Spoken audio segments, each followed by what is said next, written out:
Bonjour à toutes et à tous, bienvenue sur Grand Lille TV, merci d'être en notre compagnie, merci de votre fidélité en ce vendredi 21 septembre. À la une, vous le savez, vos prévisions météo et de bonnes nouvelles à vous annoncer. Le bulletin sera assez rapide, du soleil, du ciel bleu pour tout le monde, des températures de saison. Un petit vent d'est aujourd'hui, mais jusqu'à 20 degrés pour les températures. Et demain, également, le temps s'annonce presque parfait, plus de 25 degrés du soleil. La dégradation est attendue ce dimanche. Les prévisions météo complètes après ce journal. Dans cette édition à la une, vous vous en doutez, les journées européennes du patrimoine avec encore un riche programme dans la région, plus de 1600 événements répertoriés. Alors on ne va pas vous faire la liste exhaustive de ce programme, mais une sélection avec notre journaliste en plateau Rémi Desremeaux. Les journées européennes du patrimoine, c'est déjà ce week-end et si vous n'avez pas fait vos réservations, pas d'inquiétude, on vous a fait une liste de plusieurs bons plans où vous n'aurez pas besoin de réservation. Tous les événements, on le rappelle, sont gratuits. On commence immédiatement à Lille parce qu'il y a beaucoup d'activités qui sont prévues. Si vous êtes branché, n'hésitez pas à passer par Euratechnologie qui vous propose des visites guidées toute la journée. Avant de devenir un pôle d'innovation numérique, il s'agissait avant tout d'une usine de textile. Un lieu donc marqué entre passé, présent et futur. Découvrir le patrimoine de manière ludique, c'est aussi ce que vous propose l'Opéra de Lille. Le parcours sera ponctué d'interludes musicales, vous découvrirez le bâtiment sous toutes ses formes par le biais de visites. Si vous souhaitez plutôt dénicher un lieu plutôt mystérieux, on va sortir de Lille et on va aller du côté de Roubaix. Le lycée Saint-Rémy vous accueille avec des visites guidées proposées par les étudiants. Découvrez les origines cachées de ce lycée, parce qu'avant d'être un lycée, c'était surtout connu sous le nom de l'église Notre-Dame des Victoires. Également à Roubaix, le couvent des Clarisses ouvre ses portes toujours sans réservation. Vous en apprendrez davantage sur l'univers du baron de Béthune. Et qui sait, vous pourriez peut-être vous imprégner de la présence des Clarisses qui sont disparues depuis déjà quelques années. Dans un autre registre, les archivistes de la MEL vous accueillent dans leurs locaux. Une occasion de découvrir les archives de la métropole. Au programme, des visites guidées, des maquettes et surtout des œuvres cachées et inédites qui vous seront dévoilées ce week-end. Terminons avec une visite plutôt médiévale. Le château de la Fontaine de Croix ouvre ses portes aux visiteurs. 40 hectares de domaine et la promesse de découvrir 700 années d'histoire de la région lilloise. En tout cas, n'hésitez pas à vous rendre sur le site officiel de la Journée du patrimoine. Tout le programme et toutes les informations y sont présentées. Voilà pour ces journées européennes du patrimoine, proposées gratuitement et sans réservation pour ce samedi et ce dimanche. Et pour partir justement à la découverte de ces lieux insolites et ouverts pour les journées du patrimoine, eh bien le Conseil régional des Hauts-de-France et la SNCF s'associent tout comme durant l'été avec l'opération TER et proposent TER Patrimoine ce week-end, 30 destinations à 2 euros pour découvrir en train plus facilement le patrimoine de la région.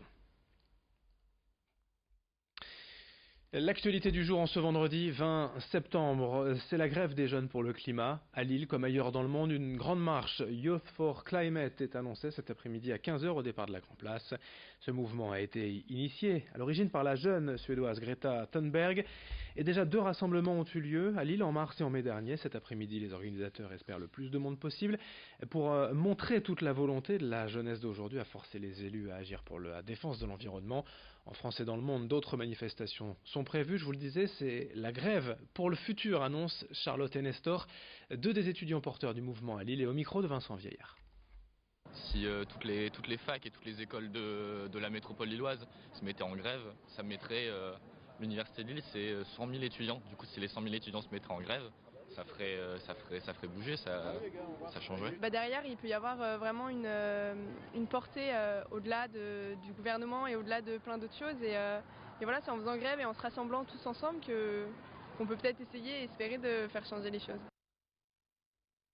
En bref, cette information politique, hier soir, l'invité de l'émission de France 2 Vous avez la parole, Xavier Bertrand, a annoncé qu'il serait candidat à sa réélection en 2021 au Conseil régional des Hauts-de-France. Il en a aussi profité pour dire qu'il pensait à l'élection présidentielle de 2022. En football, après l'arrestation de 300 supporters lillois mardi à Amsterdam en marge du match de Ligue des Champions, le LOSC a réagi hier et annonce vouloir rembourser, je cite, les victimes collatérales de ces événements n'ayant pas pu assister au match. Et dans son communiqué, le club lillois se dit interpellé par le volume et les conditions d'arrestation et va transmettre à l'UEFA les informations en sa possession. Et puis, la panthère d'Armentières est bien arrivée hier aux zones Maubeuge pour recevoir des soins et évaluer son état de santé. Elle ne devrait pas y rester très longtemps selon la LPA qui annonce que l'animal pourrait trouver refuge à terme dans un sanctuaire dont l'emplacement n'a pas été révélé. L'actualité économique et industrielle est également avec cette question: comment recycler aujourd'hui les fibres coton des textiles usagés?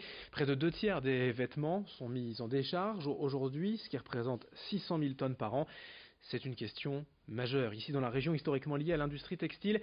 Mais le CETI, le Centre européen des textiles innovants basé à Tourcoing, a peut-être trouvé la solution avec cette nouvelle plateforme industrielle. La réunion de 4 machines permettant de relier les étapes d'effilochage et de filature. La fibre est extraite des tissus usagés afin de produire un nouveau fil et créer de nouveaux vêtements. Explication au micro de Florine Curec. Aujourd'hui, les 2/3 des textiles sont mis en décharge et ne sont pas réutilisés. Ça représente un volume d'environ 600 000 tonnes par an. Nous, ce qu'on veut, c'est aider la filière textile à réutiliser ces matières comme matières premières secondaires pour pouvoir faire des produits à haute valeur ajoutée. Et c'est pour cela qu'on passe par le fil qui est au début de la filière textile, à savoir ensuite le tissage, le tricotage, l'ennoblissement, etc. Et puis comme chaque vendredi, l'agenda du week-end avec la journaliste de la radio Métropolis, puisqu'il n'y a pas que les journées du patrimoine, encore un beau programme ce week-end dans le Grand Lille. On commence avec un vidéo mapping du côté de Roubaix. Le spectacle s'appelle Urba XO. Il avait cartonné l'année dernière et il revient donc cette année projeté sur la façade de l'hôtel de ville avec de nouvelles séquences. C'est un spectacle son et lumière qui retrace l'histoire de la ville de Roubaix à voir donc en famille ce week-end. Coup d'envoi également du festival Expérience urbaine. Le street art et la street culture seront à l'honneur pendant ces 10 jours de festival avec un programme très varié. Il y aura des événements autour du hip-hop, autour du graphe, de la mode streetwear, également du parcours. Bref, plein de choses un petit peu partout dans la métropole lilloise, du côté de Roubaix, Saint-André, M ou encore Lille.